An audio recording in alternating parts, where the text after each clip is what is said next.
계신 축복합니다. 오늘도 승리하셨습니다. 오늘의 실수로 믿습니다. 같이 해볼까요? 기대하고 기도하면 기적이 일어난다. 이번 성에 하나님께서 축복의 문제를 삶 가운데 살짝 열리게 될 줄로 믿습니다. 믿음으로 시간 사모하다 나올 때마다 마음의 소원대로 응답하시는 하나님의 역사가 있는 줄로 믿습니다. 하늘의 축복의 문제는 시에 대해서 말씀하는 첫 번째 기가 뭐라고 했습니까? 믿음. 불가능을 가능케 하는 믿음만이 하늘의 축복의 문제를 첫 번째 기라고 했습니다. 두 번째 기는요? 기도입니다. 영혼의 호흡인 기도를 통해서 예수의 이름으로 하늘을 나오시기에 구하는 하나님의 뜻의 간구를 들으시고 응답하시는 줄 믿습니다. 오늘 세 번째 시간으로 하나님의 축복의 원리는 세 번째 기는 바로 하나님의 말씀입니다. 하나님의 말씀의 능력과 권세를 믿으십니까? 하나님의 말씀 14장 12절에 보면 하나님의 말씀은 살았고 그랬어요. 어떻게 했다고요? 하나님의 말씀은 살아있다는 죽은 말씀이 아니에요. 살았고 뭐가 있고요? 운동력이 있어요. 그 말은 가만히 계신 것이 살아서 그냥 꽂자고 계신 것이 아니라 모든 만물을 다스리고 통치하시는 권세를 말합니다. 그 좌우의 말씀은 어떤 거보다도 예리하다. 그 말은 이 세상의 모든 악한 마귀의 권세를 깨뜨릴 수 있는 그 무기가 바로 하나님의 말씀이라는 거예요. 어떤 세상의 거보다도 예리하기 때문에 우리의 혼과 영과 관계가 골수를 찌르 어떻게 한다고요? 수업했습니다. 그러니까 진리의 말씀을 우리 가운데 임하면 우리가 성령의 능력으로 수술을 받게 된다는 거예요. 우리의 병든 몸이 치유되어지고 우리가 할 수 없는 것을 하게 하시고 우리가 갈 수 없는 것을 가벼운 볼처럼 보게 하시는 하나님의 역사가 이루어진다. 그 모든 능력과 권세가 어디에 있다는 겁니까? 말씀 안에 있다는 겁니다. 그 말씀은 우리의 모든 삶을 벌거벗은 것처럼 드러나게 하신다. 우리가 거룩한 상대에 앉아있으면 무슨 생각하고 있는지 또 무슨 마음을 가지고 있는지 알 수 없어요. 그러나 하나님의 말씀이 성령의 여러분의 마음을 조명하시면 여러분의 모습이 벌거벗은 것처럼 나타난다는 겁니다. 엑스레이 찍으면 우리 몸의 모든 벽이 나타나는 것처럼 말씀의 거울에 나를 비춰보면 내 실제의 모습이 나타난다는 겁니다. 그러나 저희가 말씀의 거울에 나를 날마다 비춰보지 않는다. 말씀 앞에 나를 점검하지 않으면 그 신앙은 위험할 수 있다는 겁니다. 저희가 말씀을 가르쳐서 뭐라고 합니까? 기도는 영혼의 호흡이라면 말씀은 영혼의 양식이다. 다시 여러분 말씀은 내 영혼의 양식이다. 아멘. 여러분 우리가 하루 세 끼 식사를 하지 않습니까? 하루 세 끼 식사하는 것은 복잡한 거예요. 지구의 절반은요 하루에 한 끼 정도밖에 먹지 못합니다. 그것도 거의 그냥 영양실조에 걸릴 정도로 지구의 절반은 힘들고 있다는 걸 아셔야 됩니다. 우리는 너무 잘 먹어서 우리의 문제는 뭐예요? 살 빼는 살벌이 전쟁을 하고 있는데 지구상에 있는 지구의 절반의 있는 지구도 기압 때문에 분들이 두개 죽어가고 있다는 사실. 제가 3월 첫째 부관단을 가는데 월미전에서 여기가 지원하는 것이 제대로 이행되고 있는지 점검을 하러 가는데 그런 카본은 정말 비참한 겁니다. 왜 하나님의 성서를 쓰시거든 저희 사람들이 똑같은 하나님의 백성들인데 왜 저 사람들이 양쪽에 저렇게 힘들고 사는 거예요? 끊임없는 내전과 전쟁간의 전쟁으로 수백만 명씩 학살을 당하고 왜 저런 안타까운 것처럼 비극이 일어납니까? 정말 이해되지 않는 것이 많습니다. 그런 여기서 이렇게 나라에 태어나서 좋은 시대에 예수 믿는데 박혀받지 않고 예수 믿는 이유 때문에 박혀받지 않고 마음껏 찬양하고 마음껏 예수님께 얼마나 큰 복인지 모릅니다. 여러분 그런데요 우리가 하루에 한 세 끼를 먹는데 한 끼만 안 먹어도 이슬이만 하고 허균이 비지 않습니까? 하루만 금식하라고 그러면 막 난리가 납니다. 저희는 10년이 되면 한 끼씩 첫 주에 특별을 하면서 무조건 한 끼 금식하고 드리도록 합니다. 자기가 호텔로 밥 먹을 수 있는 호텔 밥값 5명이나 식구가 바깥 계단에서 헌금 내고 나는 중국집에 가서 짜장면 먹을 수 있는 짜장면 바깥 계단에 헌금을 주면 그 헌금을 가지고 우리가 실감하는 전에 저시에서 계약서를 헌금을 올립니다. 저희가 매년 헌금을 항상 그 기쁨으로 동참해요. 근데 어떤 분들이 목사님 그 음식을 못 하겠어요. 그냥 그 음식 하나 벌금에 2배로 낼게 그렇게 말하는 분들이 있어요. 근데 그거 말고 하나님은 한시라도 내가 가난한 자, 소외된 자, 불쌍한 영혼들을 생각하면서 하나님 내가 이렇게 끊으면서라도 정말 주님 말씀 안에서 그 가난한 영혼들을 생각하며 주님 앞에 나를 드리기 원합니다. 헌금이라는 것이 아니고 당신들의 그 믿음을, 그 사랑의 마음을 하나님께 보이라. 그렇게 하면요, 헌금이 굉장히 많이 보입니다. 우리가 그냥 그렇게 애로 갔다가 시간 아까워서 저시에서 이렇게 하는 헌금으로 드리는데요. 이 한 끼 굶는 게 그렇게 어렵다고 하더라고요. 금식하는 게 쉽지 않다는 거예요. 그런데요, 우리가 육신의 배분을 위해서는 한 끼 금식하는 그렇게 힘들어하는데 정작 하나님의 말씀을 보고 읽고 묵상하지 않고도 얼마나 잘 사는지 모른다는 거예요. 목사님 저는 하나님께 좀 뻔뻔스럽게 보이겠다는 그런 생각이 들 때가 있어요. 여러분, 제가 우리 교육자님들 하는 말인데 성경 제일 아는 사람이 누군 줄 아냐? 바로 목사다. 기도 제일 아는 사람이 누군 줄 아냐? 바로 목사다. 여러분, 사실이 그렇습니다. 목사님 저 자신이에요. 말씀을 읽기는 여러분보다 훨씬 많이 읽게 되고 우리 목사는 그런데 자신을 위해서 읽을 때는 많지 않다는 거예요. 하나님의 말씀을 전하기 위해서 하는 건데 정말 내 생명의 양식으로 읽는 경우는 많지 않다는 거예요. 그렇게 시간을 많이 읽지 못했다는 거예요. 그래서 저도 하나님의 일을 하고 작정을 하고 습관이 되고 있습니다. 하루에 무슨 일이 있어도 10장 성경 읽는다. 어떤 것을 하겠어도 성경을 읽고 합니다. 내 삶의 원칙을 그렇게 시작하고 쓰고 있습니다. 어떨 때는 바쁘는 것을 그냥 잊어버리고 그냥 뛰어나갈 때는 이 말씀을 읽는 습관이 안 되는 정말 힘듭니다. 우리가 세상의 양식은 한 끼만 굶어도 힘들다고 그러고 배고프다고 하는데 생명의 양식이라고 말을 하면서도 그것을 며칠씩 안 먹고는 끄떡없이 잘 산다면 뭔가 영적으로 병든 건 아니겠습니까? 저에게 말씀드린 것처럼 기도와 생명의 호흡이라면 수만 수억 5분 이상 살 사람이 없는데 하나님 앞에 기도하지 않고 내가 잘 살고 있다면 이게 잘 사는 게 아니라는 거죠. 사람이 지나치는 죽은 것 같은 모습이라는 것이죠. 우리가 밥 한 장 먹을 금방 기진맥진 하는데 생명의 양식은 며칠씩 잊지 않고도 먹지 않고도 내가 시작과 잘하고 있다고 생각하면 그것에 기도하는 데가 아니라는 거죠. 제가 우리 교육에서 재밌는 말은 부탁교회한테 부탁교회 이 기회가 학생들은 선생님 만들고 사람도 많아요. 이 스마트폰으로 그 펴놓고 성경을 보는지 다른 걸 하는지 모르겠어요. 그 편을 만드는 사람도 많아요. 저희 교회 보면 이 성경책 미국을 예를 우리 성경책 보고 가면 집에 가서 어떻게 합니까? 시작할 때 다 전전하면 얘들을 한 번도 안 해보니까 주의가 들고 뭐가 쌓여있을까요? 먼지가 이렇게 뽀얗게 있는데 어떻게 해요? 그리고 탁 썰고 있어요. 탁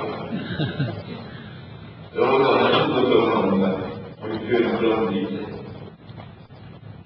부탁교회 되지 맙시다. 하나님 생명의 양식이라고 하면서 일주일 내내 한 번도 이 말씀을 펴보지도 않고 하나님의 양식을 먹지 않고 사는 것은 뻔뻔한 거 아니겠어요? 하나님 앞에서. 또 부탁교회는 저는 후한 못지않은 교회가 잘 들어가는 하나님 앞에 영치가 없는 것이에요. 그래서 제가 우리 교회들에게 하는 말이 있어요. 영어로 다 외웠습니다. No Bible, no breakfast. 아침에 성경 안 읽으면 no breakfast, 아침 먹지 마라. 아멘. 내일도 그렇게 하십시오. 내가 먼저 하나님한테 기도하지 않고 성경을 펴서 읽지 않고 내가 밥 안 먹겠다. 그런 마음의 각오를 가지고 하나님 서보십시오. 하나님 틀림없이 기도와 말씀을 생각해 올리실 거예요. 아멘. 우리가 하나님의 말씀 없이 인생을 산다는 게 얼마나 어리석은 일이겠습니까, 여러분? 여러분, 하나님의 말씀은 시편에 보면 다윗이 보내게 주의 말씀은 내 발에 뭐라고요? 빛이요 그랬어요. 내 인생의 길을 밝혀주는 등불이 바로 진리의 말씀이라는 거예요. 여러분 저랑 성장하는 내비게이션이라는 게 있어서 하게 안 되는 겁니다. 얼마나 좋은 시대인지 몰라요. 전 세계 어딜 가서 길을 얻을 필요가 없어요. 몇 년 전에 저희가 터키에 갔다가 이 바울의 여정을 꼼꼼하게 우리가 기회를 내서 우리가 상품을 만들어 안 여행사에 우리가 이렇게 가져왔는데 얼마 전에 프로포즈를 우리가 해가지고 우리가 조건을 했는데 우리가 원하는 대로 가는 거예요. 그래서 이제 바울의 특별 원자를 가는데 그 수화시 일곱 개 가운데 에서 하는 일곱 개가 있잖아요. 우리가 가는 교회가 사대교회라는 걸 찾아가는데 보통 거기는 순례 코스에 빠져있습니다. 더베라는 걸 있는데 더베. 보통 바울의 여정 가운데 더베라는 것이 빠져있는데 일곱 교회가 아니고 저희는 거기를 찾아갔어요. 관광지사도 거기는 처음 가는데 참. 그래서 한나절을 걸려서 거기 찾아갔는데요. 더베라는 것을 요만한 표지판에 하나 딱 써있는데 D자는 사람의 상관없는 잘 보이지도 않고 E는 아예 없어버리고 R하고 B만 잘 잡고 있는 거예요. 그래서 저희가 매직으로 더베라고 써놓고 거기서 기장차를 했는데요. 그때는 그러다 보니까 이제 해가 진 거예요. 한번 기사가 다시 돌아서 나와야 되는데 그게 완전 막 양산 들판 뒤로 들어갔는데 이 길을 잃어버린 거예요. 관광번 기사가 저희가 서들어간 길이니까. 그러니까 뺑글뺑글 도는데 이거 오도가도 못하면 시골 길을 들어가지고 난리가 났는데 그래서 간신히 부셔야 되고 길을 나오긴 했는데 이 기사가 방향을 들어가지고 어디가 어딘지 모르겠는데 기사가 순간적으로 저희가 당황했죠. 이 기사가 모르고 가는 거 모르고 누가 앉아있어요. 그 생전 처음 가는 일인데 그때 하나님 저에게 지혜 주시더라고요. 스마트폰을 딱 꺼내가지고요. 구글 앱에 연결해가지고 구글 지도가 문제가 우리가 지금 다시 안드로이드로 나가는데 우리가 여기에서 안드로이드 영어를 치고 그걸 딱 켰다면 한참 깜빡깜빡 하는 속도는 느리지만 우리가 원하는 방표시가 딱 하나 들어가거든요. 그래서 거기서부터 한 80km 정도 거리가 있어요. 그래서 제가 거기가 딱 보고 있고 이게 CC라는 걸 요 방향으로만 가요. 그래서 정확하게 완전히 몰랐을까요? 한치 오차 없이 정확하게 그 사람들을 따라오니까 우리가 오늘 목적으로 이더라고요. 그러니까 그 관광번 기사가 기절을 했죠. 어느 지역에 이런 문제가 있는 거예요.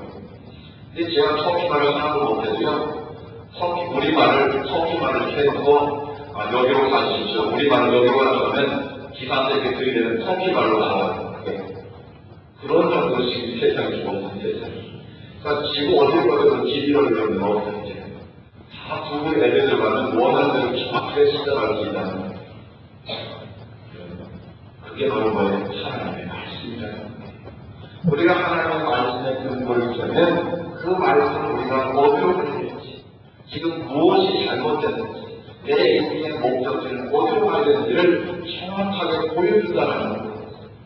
그런데 그 말씀에 등불이 꺼져버리고 처음 가는 길을 내비게이션 있는데 켜지지 않고 그걸 꺼버리고 내 마음대로 간다면 얼마나 어리석고 무모한 일이겠습니까?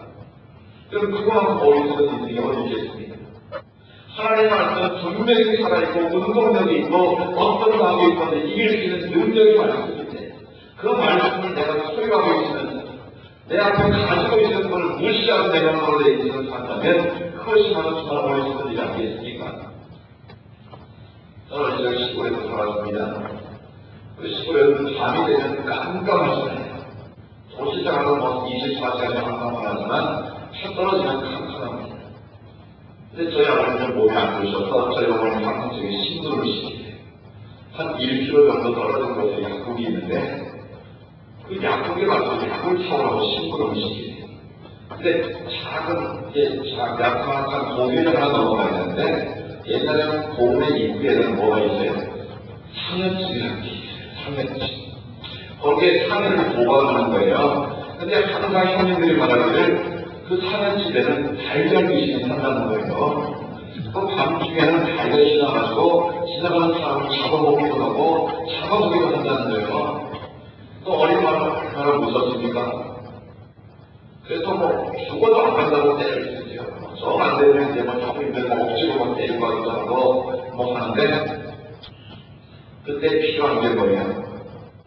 훨씬 렌트는 필요한 거지.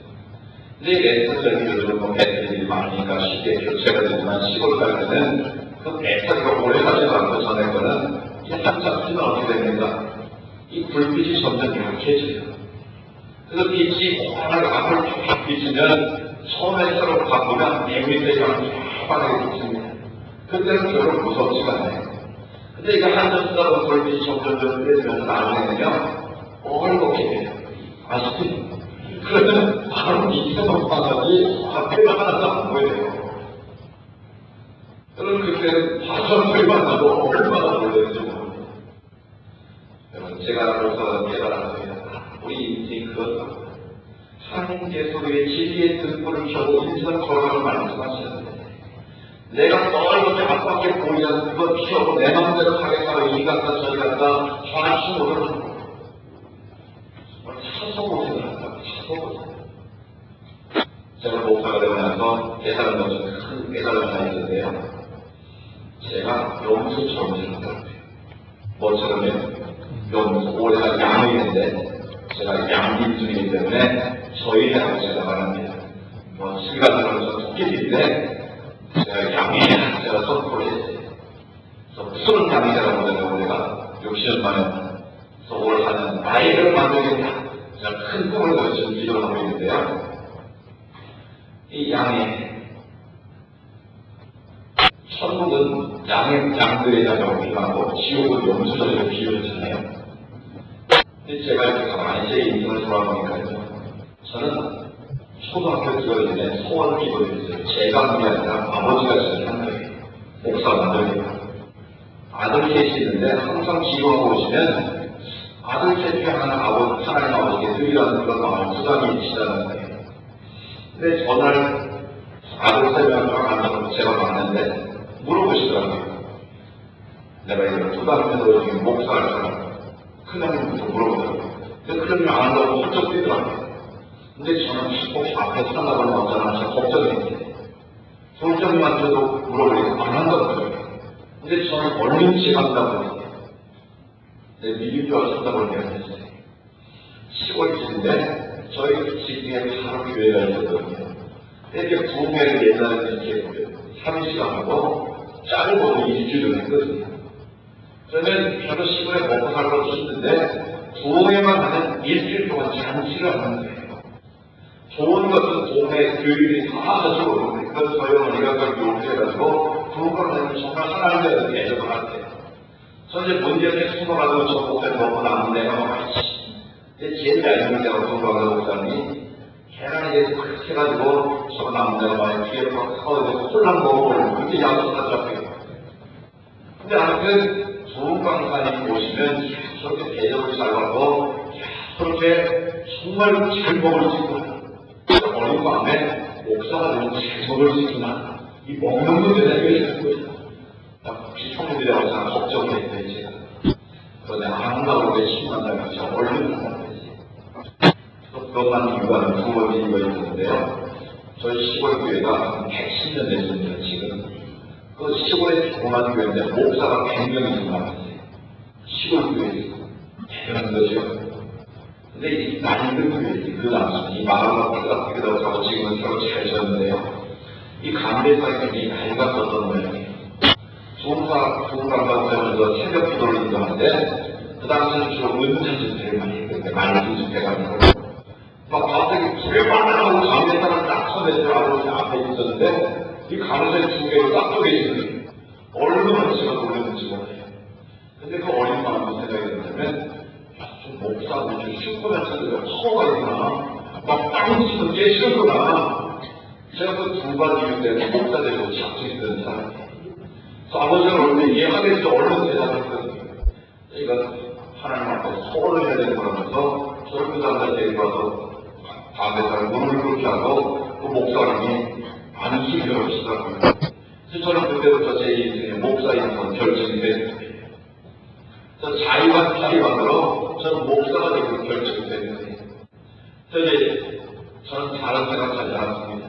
하나님이 저를 이쁘게 보신 일 중에 하나는 하여튼 급격한 영사를 됐던 기억이 나는데 저는 목사에 대한 따뜻을 생각해본 적이 없어요. 다른 친구들과 어린 시절 꿈이 대통령도 있고 장군도 있고 막 많은데 저는 오직 성직자 사회로 목사께 제 꿈이었어요. 근데 하나님께서 그렇게 제 인생을 인도하시더라고요.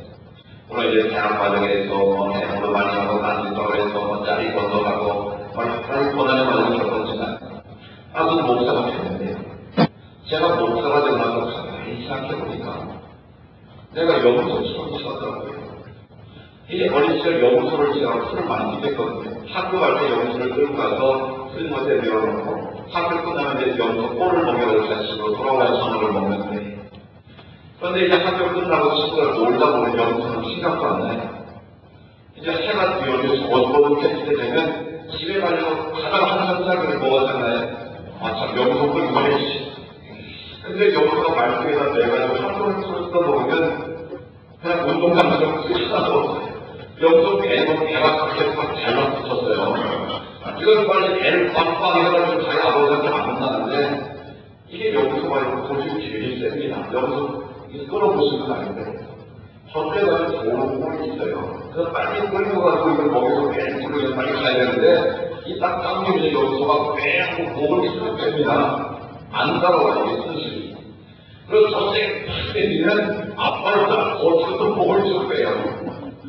그럼 제가 화가 나서 빨리 가서 머리가지고 가야 되는데 그럼 막 연습 그건 줄이 있잖아요. 줄로 막 엎드리면 딱 때리면 또 빼고 쪽에 오다가 또 딱 버티는 거예요. 그래서 제 마지막 스타일만 들어가세요. 연습을 못 가서 새말뚝이 있잖아요. 그 새말뚝으로 엉덩이를 몇 대 때리면 그때는 올려가지고 딱 꽂혀요. 거기 가는 뭐가 있어요? 기름진 꼴이 있는 거예요. 내가 원하는데 빨리 가서 먹어서 지도적으로 가서 좋은데 이게 버티는 그 습성이 있더라고요. 근데 제가 목사가 되고 보니까 제가 연구소처럼 살더라고요. 하나님은 내가 생각하고 내가 기대했던 것보다 더 좋은 생명의 꼴을 얘기하고 나를 늘 인도하시는데 하나님이 인도하시고 말씀을 가지면 좋았을 텐데 누구 마음대로? 내 마음대로 한번 해보겠다.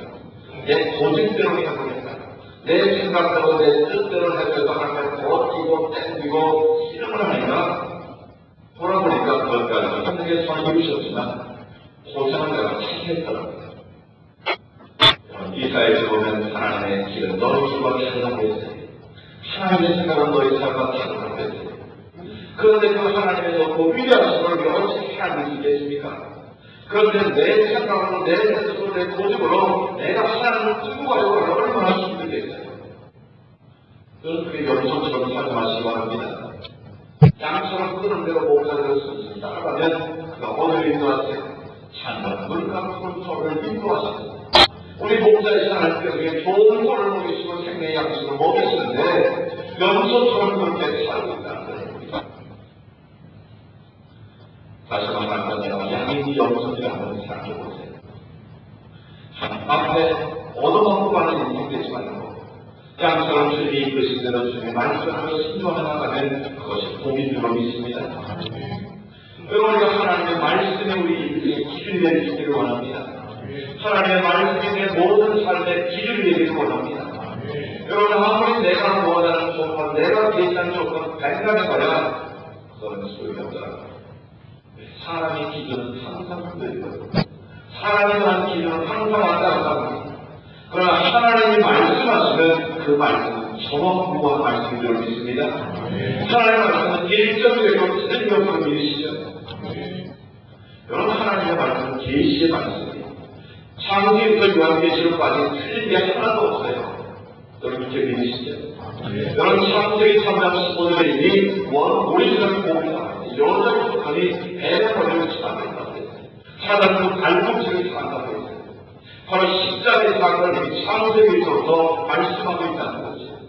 그 하나님의 말씀이 정확한 말씀이 그대로 요한계시록에 다 이루어지고 있다는 거죠. 하나님의 말씀은 100% 이루어져서 딱 하나만 아직 안 이루어졌어요. 뭐가요? 다시 오십시오. 제1의 주님의 그 약속 하나를 빼고는 안 이루어지면 지금 이루어지고 있는 줄로 믿습니다.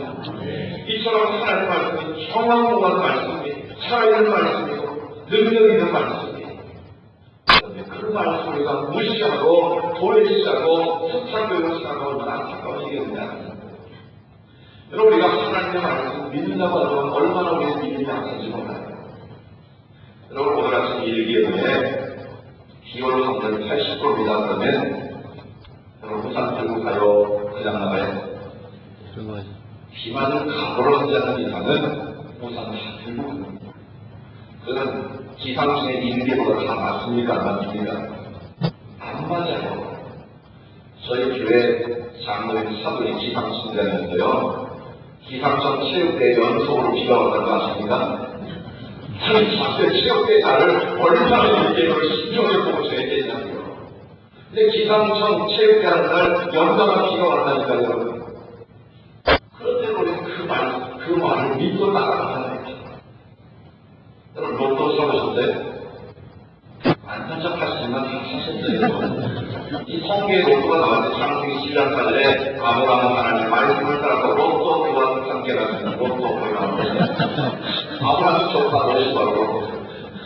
거기서도 보시면요, 정확히 하나님의 말씀이 로또를 우리가 작년에 로또 발행 10년이었어요. 10년. 근데 10년 동안 우리나라 국민들이 로또를 얼마 사는 76조를 샀더라고요. 한 사람당, 국민 한 사람당 약 76만 원을 샀더라고요. 그러니까 나는 안 사고 누군가가 나게 되고 70만 로또를 샀다는 거예요. 근데 로또가 나의 손님은 얼마일까요? 내가 감이 잘 안 오실 거예요. 이 로또로 인생 어쩌를 끊고 인생 대박을 끊고는데요. 여러분, 길을 가시다가 자동차 사고로 총괄을 받는 4,000분의 1. 근데 그 멀쩡히 잘 돌아다니시잖아요. 그러니까 4,000분의 1의 확률도 되게 어려운 확률이시죠. 여러분, 날벼락, 여름 하는데 날벼락 맞아서 살아난다가 가는 확률 얼마나 들어갔어요? 30만 분의 1. 그러니까 거의 10만 분의 1이라는 확률을 인정하지 않는다는 거예요. 근데 날벼락 맞아서 죽을 확률을 말린다는 벼락 맞을 확률이 30만 분의 1. 근데 로또 맞아서 1등할 확률은 얼마? 약 815만 분의 1. 얼마예요? 815만 분의 1. 10만 분의 1이라면 확률을 가치가 없는데 815만 분의 1 확률을 믿고 사람들도 로또를 사니까 이 생각을 지금도 사고 있다는 거예요. 보십시오. 로또 사서 1등한 사람들 전 TV에 한번 방송을 해주셨습니다. 잘된 사람 한 사람도 없더라고요.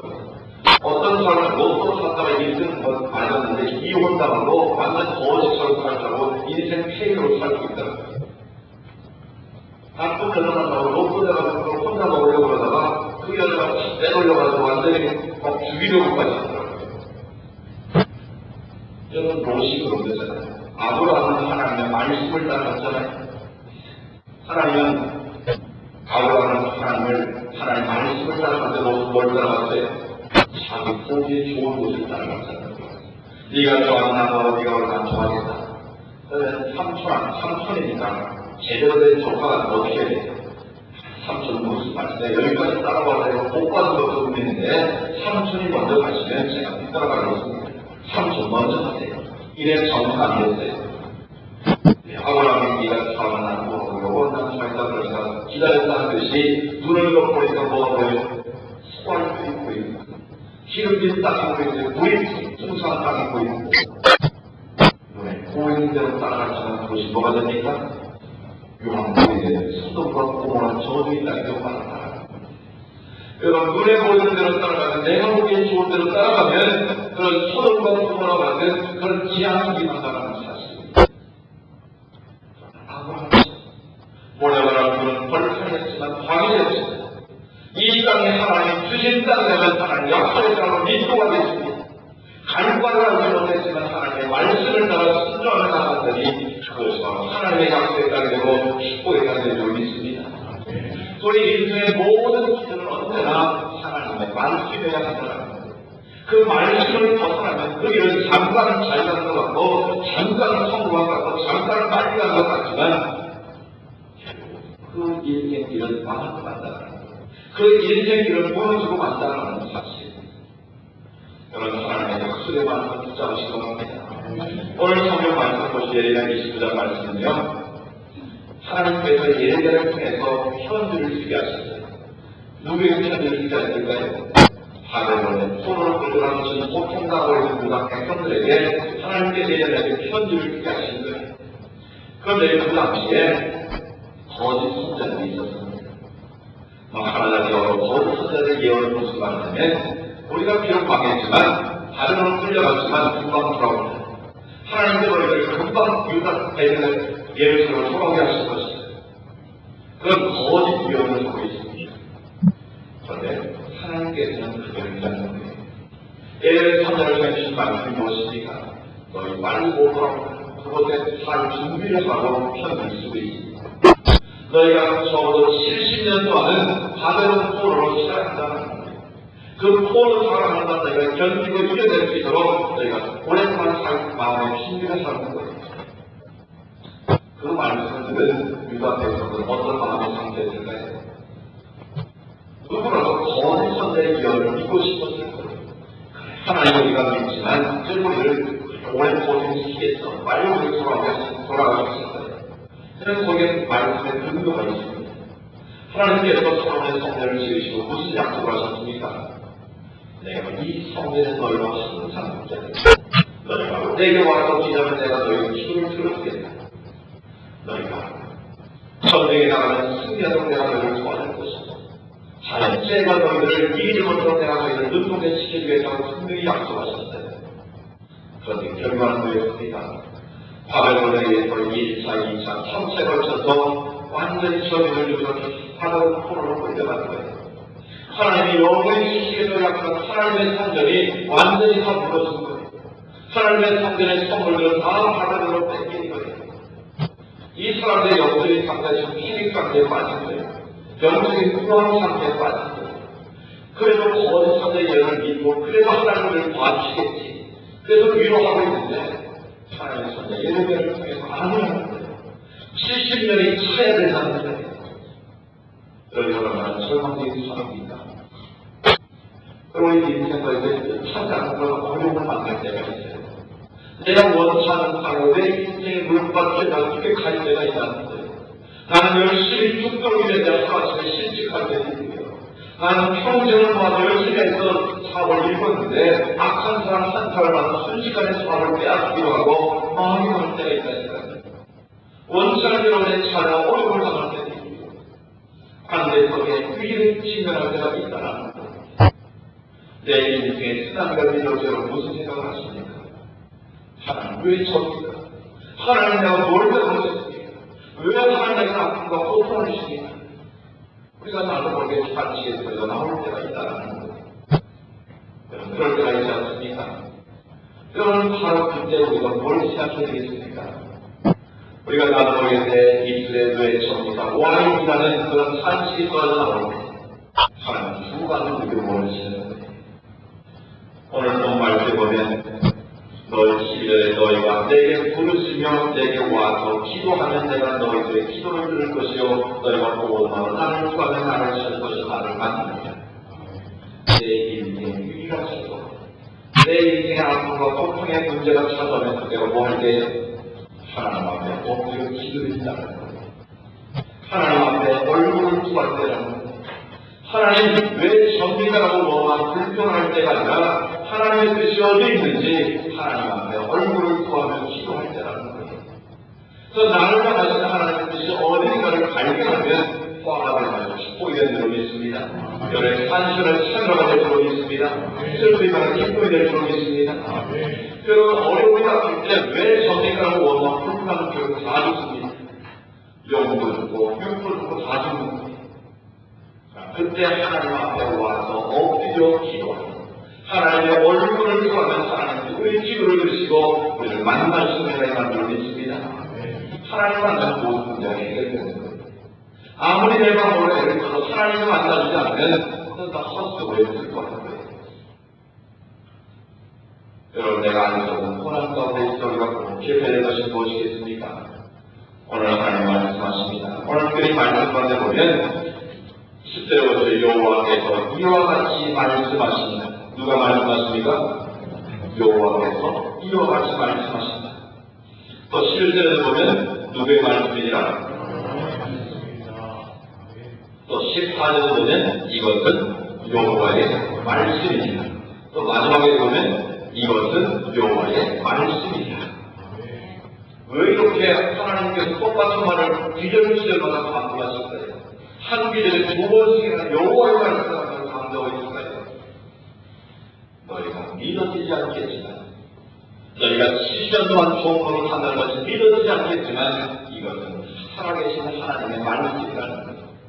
이것은 정황으로한 하나님의 말씀이 그 말씀으로 이루어질 것이라는 것을 강하게 부각시키고 있는 내용이라는 거예요. 여러분 분명한 것이죠. 그럼 가족을 치는 포로지간이 하나님의 제한이겠습니까?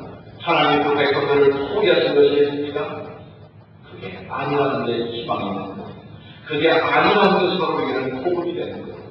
우리 점점 가장 어려움과 아픔과 고통에 직면하면 왜 하나님 선물과 원하고 불평하면서 왜 하나님 제 기도를 듣지 않으십니까? 왜 저를 이렇게 내버려두십니까? 그렇게 말할 때가 있죠. 또한 우리 마음의 양심의 법이 나를 찌릅니다. 그래 내가 하나님께 죄를 많이 져서 내가 벌을 받는 거지. 하나님 나를 심판하시는 거지. 이게 내가 받는 죄악이지. 내가 이런 벌을 마땅하지. 스스로를 저주할 때도 있고 스스로 낙심하고 스스로 절망감에 빠질 때가 있지 않습니까? 분명한 것은 우리가 하나님의 죄를 지으로 고난당할 때도 있어요. 분명히 있지만 그 고난은 하나님을 결국 포기하지 않으셨다는 것을 믿으시기 바랍니다. 주님 우리를 포함하시 결국 내버려두지 않으셨다고 말씀하셨습니다. 우리가 고난이 그 골짜기에서 신음하며 낙심할 때 우리의 하나님의 여자는 그곳에서 함께 계실 줄 믿습니다.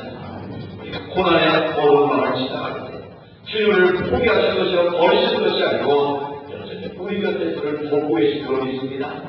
오늘 그 말씀이 11절에 나와 있습니다. 11절 말 다시 한번 읽어보실까요? 시작. 여호와의 말씀이시라.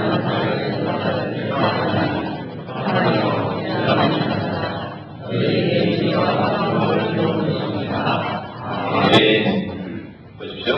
여호와의 말씀이시라. 너희가 나의 생각을 내가 하나님의 생각을 우리가 더지 않겠습니까? 하나님의 생각은 뭐예요? 평안이요 재앙이 아닙니다. 너희가 70년 동안 그렇게 고생하는 것은 요즘 애들만 무슨 거니? 어떤 애가 그렇게 글을 썼더라고요. 자기 아빠가 이제 휴가를 갔다 왔는데 그게 글을 써서 올렸는데 이번 휴가는 완전 개고생이었다. 글을 썼거든요. 어떤 의미인지 모르겠지만 하나님의 백성들 입장에서는 70년 동안의 도를 많이 그렇게 보였을 수 있다는 거죠. 그러니까 이게 왜 재앙이냐고 생각할지 모르지만 하나님의 생각은 뭐가 아니에요? 재앙이 아니라는 거예요. 그런 거는 너희에게 미래와 희망을 주는 것이다. 아멘. 우리의 생각은 분명하잖아요. 아니 7년에도 충분할 때 왜 70년입니까? 그렇게 생각할 수 있어요. 그런데 하나님의 때가 있고 하나님의 방법이 있다는 거예요. 여러분 이스라엘 백성들이 일주일 아무리 한 달이면 가르치는데 왜 40년 사역을 땡땡이를 올리십니까? 10년 이후는요 그 이유가 나와요. 10년이 발전하면 이는 너희를 낮추시고 어떻게 하시고 낮추시고 너희가 하나님을 정말 하나 믿고 그대로 너희를 살살해라 그 말씀하셨어요. 그런 이스라엘 백성들요 한 달 만에 자기의 힘과 노력으로 가나안에 들어가서 하나님 믿었을까 안 믿었을까요? 이건 우리의 힘과 우리의 능력으로 노력으로 된 것이다. 야 우리는 하나님 없이는 저쪽의 땅을 차지할 수 있다. 하나님 믿을 사람 한번 없을지 모르겠네. 그 40년의 과정을 통해서 오직 누구만 보게 하신 거예요? 새벽 이슬과 함께 되는 만날 위에 내리신 너희가 육의 양식을 갖고 먹고 사는 게 아니고 하늘 위에서 내는 생명의 만나를 먹어가는 하루를 살겠다는 것을 하나님이 계시하신 거예요. 위로부터 내는 생명의 양식 하나를 말씀을 먹어야 사는 거지 너희가 육의 양식으로 사는 게 아니야. 요한복음에서 예수 요한복음에 오랜 기도를 보이시는 사실 말씀이 있었잖아요. 너희들은 광야에서는 떡을 먹고 살았지만 다 죽었다라는 거예요. 그럼 내가 주는 떡을 먹는다는 요번이 줄이지도 않고 모모하지도 않는 것이다. 내가 참 생명의 떡이다. 생명의 양식이라고 말씀하셨습니다. 길이요 진리요 생명이신 예수님 그분만이 우리의 영원한 양식이시다는 거예요. 그분을 우리가 먹고 마실 때 그 고난의 신비를 알 수 있고 우리의 모든 인생을 끌고 나갈 수 있는 힘과 능력이 생긴다는 거예요. 근데 요즘 우리가 떡을 먹고 배부른 가정의 예수를 따르고 있다면 그것은 진리의 길에 서지 못한 증거라는 것입니다. 하나님께서는 이스라엘 백성들을 40년 동안 그런 훈련을 시켰어요. 너희가 육의 양식을 먹고 사는 게 아니라 하늘 양식을 먹고 살아야 하는 것이다. 그 훈련을 시킨 거예요. 그럴 때는 물이 없어 목마르다 할 때 생수를 주시고 또 고기 먹고 떠먹으면 또 매주에 고기를 먹이시고 이런 모든 과정을 통해서 정말 하나님이 살으시다. 너희는 하나님을 의지하지 않고 차가운 백성이라는 것을 하나님이 훈련시키셨다는 것입니다. 또 우리 신앙이거든요. 대학을 잘 나가야 돼요. 여러분 세상대학 너무나도 신망이 있어요. 60 넘은 지식 힘들어 된다고 했죠. 우리가 나와야 되고 꼭 거쳐야 될 대학과 학교가 있는데 그런 광야 대학을 잘 나가야 돼요. 광야 대학 고난학과를 수료를 시켜야 졸업을 전에 고민을 인생에 우리요 인생을 평생 동안 좋은 일만 사는 사람들 언젠가 한 번은 광야 대학을 하나님 필수 코스로 거치게 하시더라고요. 그 광야 대학에서 고난학과를 잘 통과해야 그 인생이 고민의 인생이 되죠. 그런 고난 없이 기분 옵니다. 고생 안 해본 사람은 배우는 거 그게 고민인지 몰라요. 그 가난한 사람이 배고픈 아픔을 아는 것처럼 부자는 배고픔을 모른다는 거죠.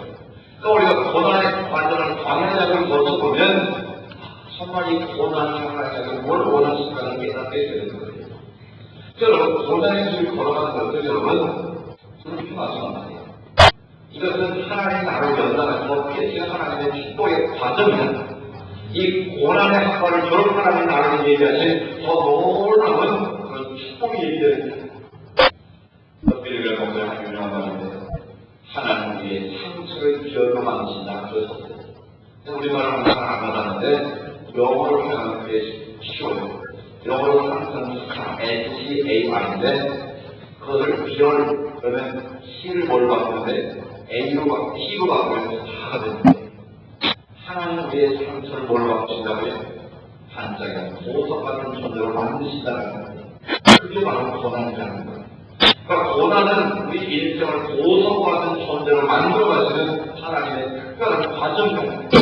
우리를 연단하시는 과정이에요. 이걸 제일 잘 깨닫는 것이 성경의 인물 가운데 욥과 다윗이라는 사람. 여러분 욥을 보세요. 욥은 하루아침에 그 많은 건강을 부자였는데 재산 다 잃었어요. 특별한 이건희 씨가 하루아침에 쫄딱 나는 거랑 똑같은 거예요. 그리고 자신을 순식간에 다 잃었습니다. 또 자신의 몸뚱이 건강까지 다 잃고 살았어요.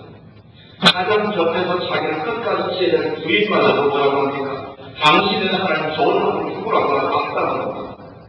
또 친구들은 자기를 위로하러 와가지고 하는 말이 너 죄져서 벌받은 거 아니냐? 우리가 보면 죄지를 너 빨리 되기나 자극치기. 여러분 어디에서 만들 곳이 없는 그런 상황이에요.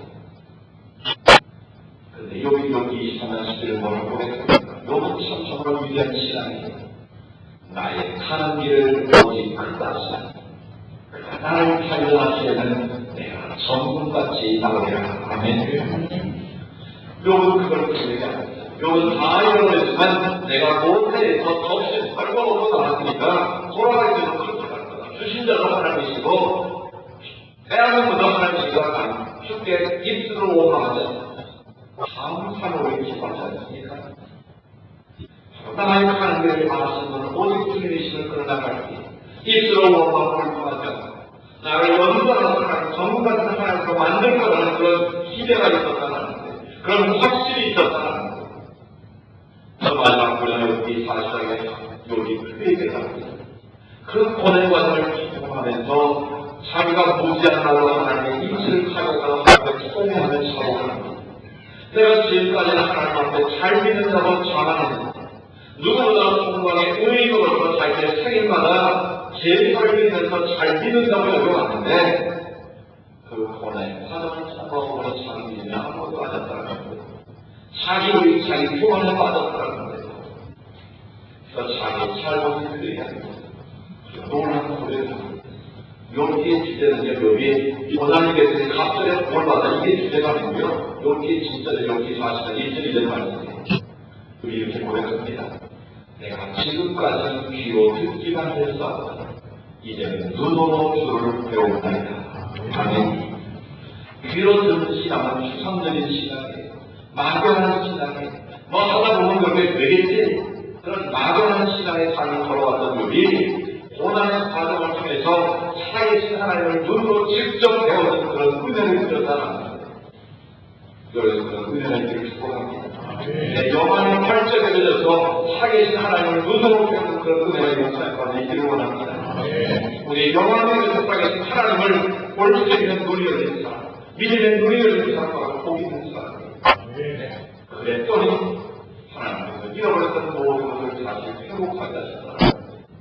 그 딸은 미스 유니버시아를 받았고 제일 아름다운 여자가 나 그보다 아름다운 딸이었다고 해서 제일 이쁜 여자 아니겠어요? 그걸 위해서 여기 친구가 아니에요. 하나님 앞에서 자신의 무지함을 깨닫고 살계신 하나님을 만나는 순간 하나님께서 각절의 도를 채워준 줄 믿습니다. 그렇습니다. 하나님께 만나지 못했다. 하나님은 다 알고 계세요. 하나님의 그것을 말씀을 통해 다 보여주셨다는 거예요. 그런데 그 말씀을 무시하고 내 사법대로 내 뜻대로 하면 그보다 어리석은 어디 있겠느냐는 거예요. 다윗도 보세요. 다윗만큼 고생한 사람이 어디 있겠습니까? 그것도 지가 잘못해서 고생하는 거라고 할 말이 없잖아요. 다윗이 잘못한 건 전쟁터가 잘 싸워가지고 골리앗으로 나라를 구한다는 것밖에 없어요. 누군 혼전을 받아도 최고의 훈련을 받은 자인데 악쟁이 사울의 마음에 들어갑니다. 사울은 전체를 다윗을 만만해요. 그 말 한마디가 사울의 비수를 지금으로 말미암아 그때부터 다윗을 위협을 시작한 것 아니겠습니까? 하나님께서 와서 기름 모습에도 불구하고 10년이 넘도록 쫓겨나는 그런 인생이 되었습니다. 그런데 보세요. 다윗이 그런 10년 동안에 피난의 사회에 없었다면 과연 다윗이 하나님 사람 되었습니다. 하루에 말처럼 너는 내 마음에 합한다라는 최후의 그런 칭찬을 들어서 있었을까 하는 것입니다. 여러분 다윗을 쓴 고백을 시편에 다윗은 고백의 시편 아닙니까? 그 다윗의 시편을 보면 정말 눈물이 나는 편이 너무 많습니다. 여기 40편 4절을 보면 그런 말씀이 있죠. 내 영혼 어쩌여 낭만 어쩌여 내 속에서 불안해하느냐. 주는 너희 하나님을 알아 얼굴에 조심하여 내가 오히려 찬송하리라. 자기 자신을 탄식하며 정말 원망하고 싶을 때가 있었다라는 거예요. 오죽했으면 이방 나라로 도망가가지고 더 이상 피할 데가 없어 이방 나라로 도망가가지고 그 저분이 저거 다윗하면 또 알아보니까 다윗이 어떻게 했어요? 힘을 지키고 이슬면서 미친 척까지 되는 그런 사람까지 받았다는 거예요. 사울의 특공대에서 포위를 당해서 죽을 수 없는 그런 사람들이 있었어요. 다윗은 원망하지 않았다라는 거예요. 그럴 때마다 하나님과 우리가 눈물로 기도합니다. 하나님 어째 내가 지금 이런 상황이 있습니까? 하나님 어느 때까지 내가 이런 길을 걸어야 됩니까? 하나님 앞에서 눈물로 엎드려 기도합니다. 얼마나 눈물로 하늘이 기도했는지 그 침상이 눈물로 젖었다고 했어요. 벽에 맞아서 침상이 쿵건하게 다 뜰 정도로 젖었다고 했어요. 얼마나 눈물로 기도했어요. 얼마나 대단한 마음으로 하나님 기도해서 그렇게 되겠습니까? 그 다윗을 보면서 하나님 내 눈물을 위해 눈물을 담아주옵소서. 그 눈물을 보시고 하나님 내 기도를 굴렸다는 그런 감당이 아니겠습니까? 다윗이 그런 고백을 하죠. 고난 당한 것이 내게 유익이다. 고난 당한 것이 오히려 자기 유익이었다고 다윗은 고백합니다. 왜요? 고난의 시절을 통해서 어려움이 닥칠 때마다 하나님과라고 시도했다는 거예요. 나의 소망으로 주께 임하였다. 주님께만 소망하고 주의 말씀만 붙잡고 살았다라는 거예요. 주여야 같은 다윗의 고백이 시절이 편합니다. 우리는 사람 나에게를 쫓아 죄에 서지 않냐고 여호와의 말씀을 어떻게 하고요? 하나님의 말씀을 즐거워하고 그 말씀을 주야로 묵상하는 자들. 다윗은 그 피난처에 그 위기의 생활을 동안 하나님의 말씀만을 붙잡았다는 거예요. 하나님의 약속을 붙잡았다는 거예요. 주의 말씀은 내 발의 길이고 빛이고 등불이라는 것을 자기는 확실하게 깨달았다는 거예요. 저 시편이면 그 고백을 하지 않겠습니까? 하나님의 말씀을 취하고 묵상하는 자가 복이 있다. 또 시편 23편은 내가 사망의 음침한 골짜기를 갈지라도 해받은 것을 두려워하지 않는 주께서 나와 함께하시다. 이 마음은 하나님 나와 함께하심을 믿었다는 거예요. 그 말씀이 그 삶 가운데 보석처럼 박혀 있었다는 거예요. 어떤 시련이 와도 어떤 고난이 와도 하나님 원수에게 애워싸서 죽음의 그림자가 자기를 엄습해도 자기는 나는 태어나리라 그랬습니다.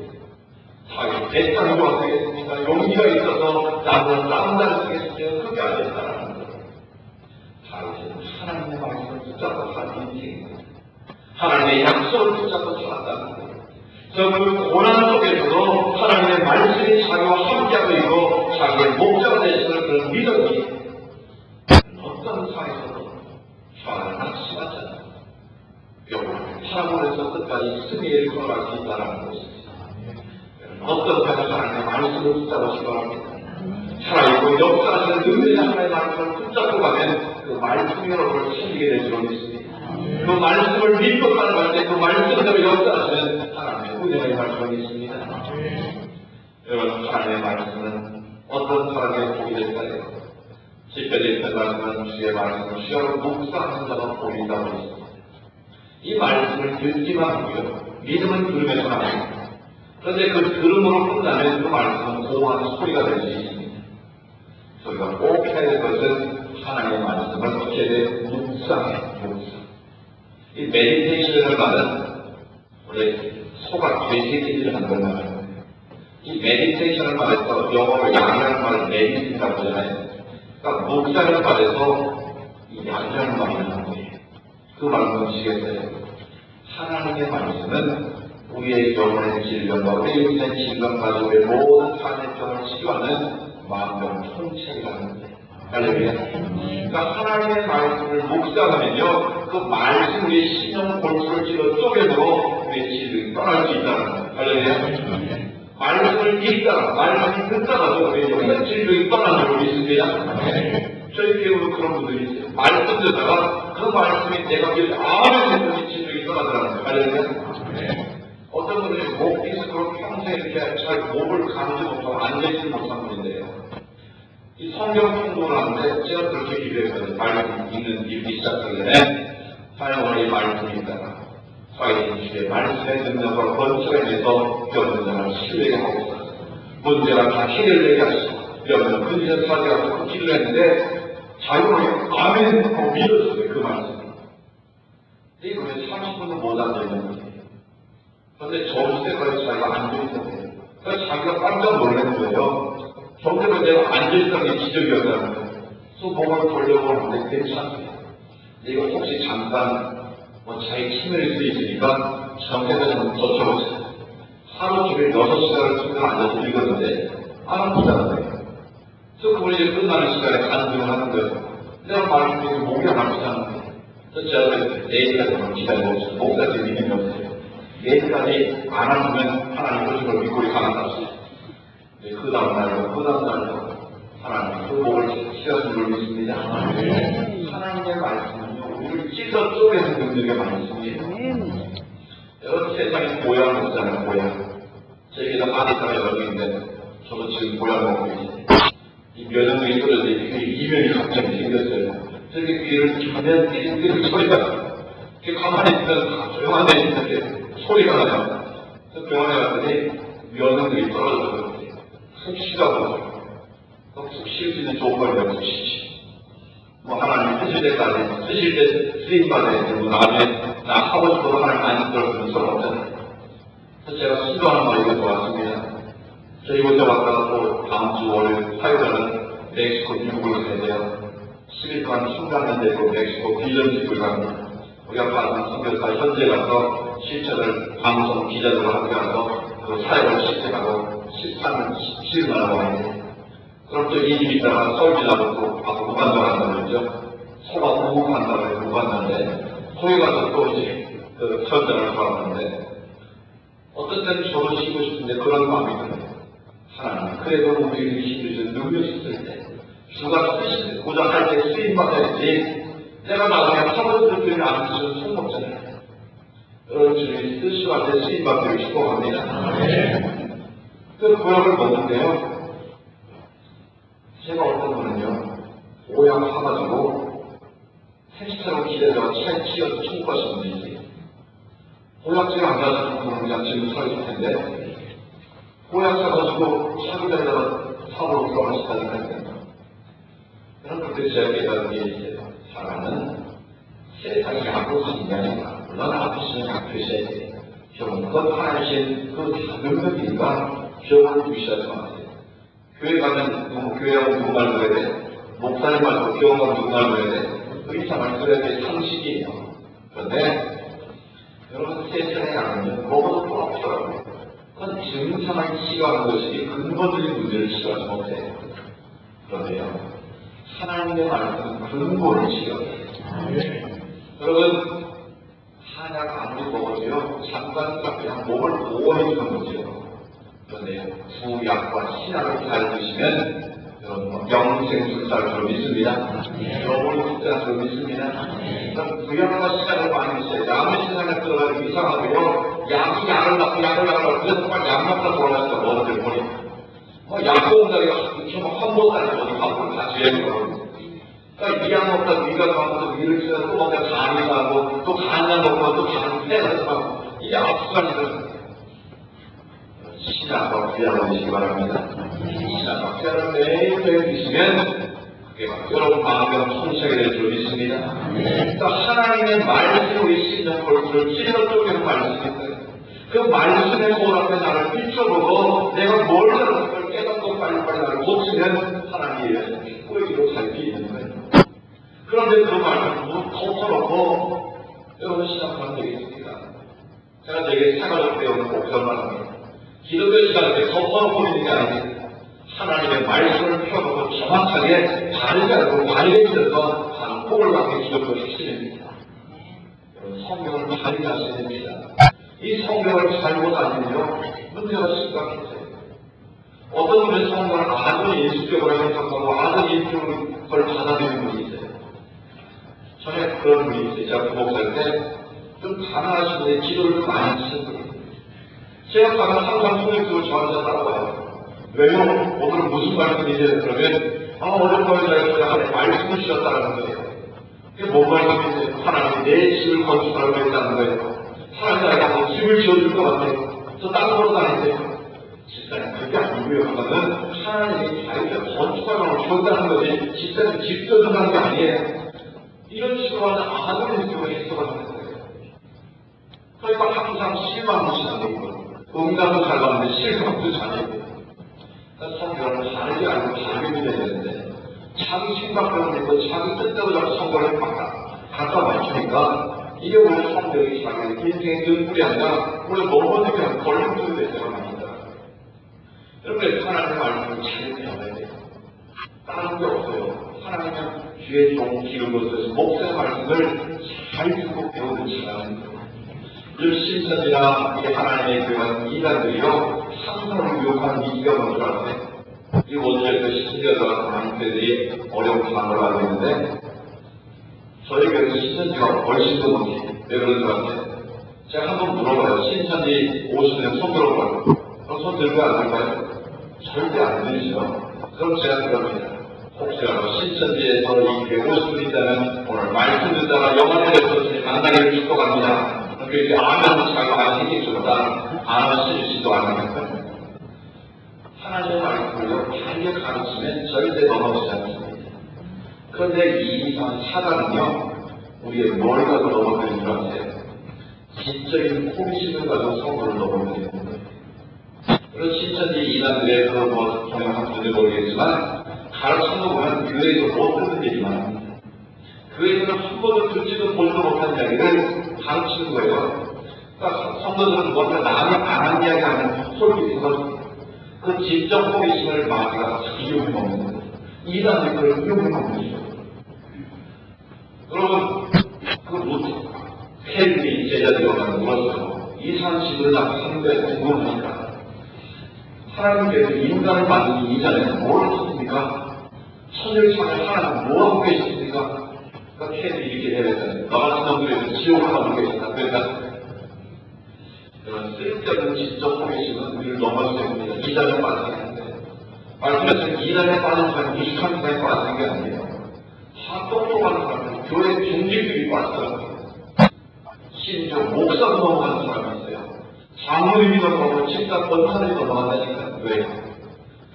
주의 손에 말씀의 길을 기울이자 엉뚱한 지적 호기심에 빠져있다가 마귀가 쏙 들어가면 한 번 들어가면 이단에 사실 먼저 하세요. 들어갈 땐 지각을 하는데 나올 땐 지각을 못 나온다는 거예요. 이단들은 분명한 기준이 이단 교주가 있습니다. 틀림없이 만든 사람 교주가 있고요. 그다음에 이단은 그냥 근절을 강합니다. 저 재산을 팔아서 누워라고 있고요. 그리고 집단 사람은 이단을 공통전. 그다음에 자기의 비밀을 지켜야 되니까 그냥 마음대로 교회에서 왔다 갔다 하면 금방 폭로가 되잖아요. 그러니까 집단 사람 공동사람 그리고 가정을 파괴. 가정을 파괴. 얼마 전에 서울에서는요, 그 신천지에 빠진 사람이 여자가 남편을 죽이는 경험이 있어요. 왜?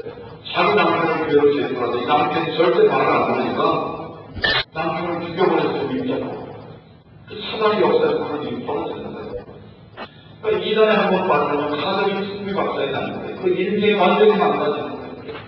왜 빠진다고 해요? 지적인 호기심 때문에 빠지는 거예요. 여러분, 목사님이 가진 그 말씀만으로는 충분합니다. 안 그러면 저희 호흡기탄 그건 잘못하면 이단이 하는 소리예요. 여러분, 하나님의 말씀 텍스트가 하나인데 뭐 성경의 해석이라는 게 얼마나 대단한 해석이 나오시겠습니까? 이 66권의 내용은 진리가 다 계시되어 있고 그 말씀 안에서 우리가 살아가면 되는 거예요. 뭔가 특별한 이야기, 생소한 이야기, 우리 번쩍되는 이야기 그런 건 없어요. 주의 말씀을 듣고 이 교회에서 하는 사람들로 잘 살아가시면 여러분이 얼마든지 하나님의 복을 받을 수 있어요. 여러분, 하나님의 말씀이 여러분 인생의 기준이 되시길 바랍니다. 그 말씀이 내 인생의 모든 판단의 근거가 되시길 바랍니다. 내가 지금 어떤 일을 하는지 이걸 해야 되나 말아야 되나 그런 고민할 필요 없어요. 기도하시면서 이 일을 하면 하나님이 기뻐하실 것 같으면 해도 되고 이 일을 하면 하나님이 기쁠 것 같다면 안 하면 되는 거예요. 저희 선물 한 분이 와가지고 목사님 제 남편이 술 장사를 그러면서 해야 되는 거 말아야 되는 거예요. 그래서 제가 물어봐요. 기도하셨습니까? 기도했대요. 어떻게 하나 마음의 감동이 왔습니까? 그랬더니 기독교인 벌써 아무리 해도 사람 술 취하고 죄짓지 않는 건 하나님 기뻐하지 않을 것 같다는데 그러니 이 잘못 나가서 하지 마십시오. 제가 그랬습니다. 물어보자면 하지 마십시오. 그랬습니다. 여러분, 하나님께서 말씀을 통해서 우리가 어떤 일을 선택할지 다 이미 계시하셨어요. 그런데 우리가 머뭇거립니까? 왜 왔다 갔다 합니까? 자기 이기심 때문에 그런 거예요. 하나님의 편을 착하면 내가 소원해볼 것 같으니까 자꾸 머뭇거릴 것이고 언제나 하나님을 기대시키고 자기 유익을 따라가니까 언제나 하나님만 손해보고 계신 거예요. 여러분, 진리 편에 서시기 바랍니다. 하나님 편에 서시기 바랍니다. 말씀에 굳게 서시기 바랍니다. 예수님으로 말씀한 찬양의 결론이 뭡니까? 이 하나님의 말씀을 듣고 반석 외침을 시작하는 거예요. 하나님의 반석 외침을 지면 아무리 참수하고 아무리 특별하게 불러도 그 집은 견고히 선다는 거예요. 그런데 말씀 외침을 세우지 않고 내 생각, 내 뜻, 내 경험, 내 지식의 집을 짓고 하나님을 따라가면 그것은 언제나 사람과 판단하고 움직일 수밖에 없다는 거예요. 여러분, 하나님의 축복의 문을 열는 것으로 말씀입니다. 왜 그럴까요? 성경이 공통적으로 항상 강조하는 말씀입니다. 내 말을 듣고 지켜 가면 뭐가 있으리라? 복이 있으리라. 아멘. 하나님의 말씀을 주려고 복수하는 자는 복이 있다 말씀합니다. 하나님의 말씀을 따라가는 사람, 하나님의 말씀에 순종하는 사람, 바로 그 사람이 복이 있다. 지금까지 마스 인생의 실패를 경험하셨습니까? 때는 좌절과 낙심하셨습니까? 지금부터 내 삶의 기준을 다시 정하시기 바랍니다. 어쩌면 하나님의 말씀이 치유되지 못하는 내 삶이 치유되는 기준이 없을 것입니다. 이제는 내 삶의 기준을 정확하게 하나님 말씀해 주십시오. 반석이신 하나님의 말씀으로 내 인생에 집을 지으시기 바랍니다. 어떤 상황, 어떤 위기와 그 말씀을 붙잡고 말씀 따라 순종하는 사람은 하나님께서 아무리 그 복이 여러분에게 임할처럼 있습니다. 여러분 혹시 내 삶 가운데 진리의 말씀에 등불이 뻗어지지 않게 한번 점검해 보십시오. 내가 아무리 딴 것을 열심히 말씀에 등불이 뻗어지는 그 인생은 파할 수밖에 없어요. 그 인생은 네 가운데 넘어질 수밖에 없다는 겁니다. 그러나 실같이 어둠파를 내 안에 진리의 등불이 켜져 있습니다. 말씀의 등불이 켜져 있으면 절대로 그 인생은 흔들리지 않습니다. 오히려 그 실같은 어둠파이라면 새 아침 봄이 진다는 것을 믿습니다. 여러분 고난 변상된 축복입니다. 보따리에 쌓여있는 선물과 같은 것입니다. 우리는 그 보따리를 쓸데할 때는 그것이 무엇인지 모르기 때문에 답답할 때도 있고 안타까울 때도 있습니다. 하나님 그 안에 우리에게 얘기하시는 놀라운 축복을 쌓고 기다리시기로 믿습니다. 어떤 사람들한테 고난은 하나님의 변상된 축복입니다. 변상된 축복으로 우리에게 고난의 보따리에 안기실 때가 있다는 겁니다. 그때 우리가 사람 보지 말고 세상 보지 말고 환경 보지 말고 여러분 하나님을 바라고 예수님을 바라고 진리의 말씀을 바라고 그 말씀 앞에서 나를 보고 그 말씀 따라 순종할 때 그 고난에 대하여 하나님의 놀라운 축복이 될 줄 믿습니다. 그 슬픔에 대하여 기쁨이 될 줄 믿습니다. 그 조전처럼 보여도 하나님의 놀라운 축복이 될 줄 믿습니다. 이런 놀라운 복이 바로 우리를 기다리고 있습니다. 진리의 말씀을 붙잡으십시오. 그 진리의 말씀을 사모하십시오. 다윗처럼 목마른 사슴이 시내들을 찾게 갈고리 것같이 내 영혼의 피를 찾게 갈고리 하나님의 말씀을 사모하며 갈고리했던 그 다윗이 우리가 하나님의 말씀을 쫓아서 믿음의 길을 걸어갈 때 순죄의 길을 걸어갈 때 우리의 모든 삶이 지하게 아니라 평안으로 미래와 소망이 발광이 될 줄 믿습니다. 믿음까지 그 말씀 붙들고 우리가 하나님 앞에 구하는 하나님께 얻게 하실 것이고 찾는 찾게 하시고 두드리면 열게 하시고 하나님의 은혜를 가지고 믿습니다. 축복의 원리는 세 번째 지금 바로 말씀입니다. 오늘 그 말씀의 길을 다 받으시고 그 말씀을 내 삶의 기준으로 삼고 내 모든 행동과 판단의 근거로 삼고 그 말씀 따라 순종하는 그 말씀의 능력과 권세가 여러분의 것을 줄 믿습니다. 오늘 그 말씀의 길을 가지고 권세를 가지고 단순 눈을 가지고 어떤 어려움을 이겨나가고 하나님의 승리를 선포하는 축복의 통로가 될 수 있기를 주의 이름으로 축복합니다. 우리 주의 하나님을 나아보시죠. 하나님 아버지, 하나님의 말씀은 살아있다고 고백하고 계십니다. 운동력이 있다고 말씀하고 계십니다. 우리의 고통과 영광과 하늘과 골수를 찔러 쪼개는 능력의 말씀을 우리가 믿습니다. 어떤 마음이 괴결하고 이길 수 있는 힘의 근원은 바로 하나님의 말씀을 믿습니다. 그 사실을 알고 있습니다. 하나님의 말씀이 우리 심장을 찔러 쪼갤 뿐만 아니라 우리 생명의 영혼의 양심도 알고 있습니다.